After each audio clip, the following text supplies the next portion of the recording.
I fear it's time to talk about romantic Orientalism. Someone left me a very polite comment asking about Lord Byron, the romantic poet, and whether or not we can consider him a figure of romantic Orientalism. First, it's really important to define what romantic Orientalism is. This was a wave of fascination in the 18th and 19th centuries with what they would refer to as the East or the Orient. So that includes like the whole of Asia, North Africa, and the Middle East. So like a bunch of different countries all smushed together. This is why we don't really use the term Oriental or Orientalism today, because it's just not remotely useful, because it mixes together so many different places. In the 18th century, writers, artists, and travelers saw these places as like exotic, exciting, mysterious, and amoral. For the romantic poets like Lord Byron, the Orient became this place where they could set their poems for there to be like passion and transgression and mystery and violence, because it was kind of over there, not in the West, it's over in the East, and that's Orientalism. Examples of these kinds of poems by Lord Byron would be The Giaour and Don Juan. He set them in landscapes that he would consider exotic, Orient, Eastern, Turkey and Greece, filled them with what he would have considered like exciting exotic motifs, like desert landscapes, enslaved women,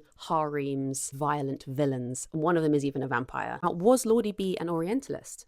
Absolutely he was. He was also known for exoticism, violence, and sex. Like, that was his whole thing. In this video, I also need to mention the important revolutionary book about Orientalism, which was by Edward Said. It was called Orientalism, and it was released in 1978. In this book, Said argued that the very concept of the Orient was a form of colonialism. Orientalism is a whole system of thought where the West defines itself as superior by making the East its opposite. It's like savage, primitive, exotic, opposite, where the West is civilized, and so on. Also, Said's idea is quite black and white. Reality is that not every Western writer is as equally guilty, and also there were some Eastern writers that stood up for themselves and did satires of the Western world, so it's a bit more nuanced. So Byron was romantic Orientalist. He used familiar Orientalist stereotypes as a way to make his poetry like exciting and appealing to English readers. He was also critical of Western powers, and he died fighting in the War of Greek Independence, so yes, there's a bit of complexity there with whether or not we view Lord Byron as outright bad. And also, he did write some immortal lyrics.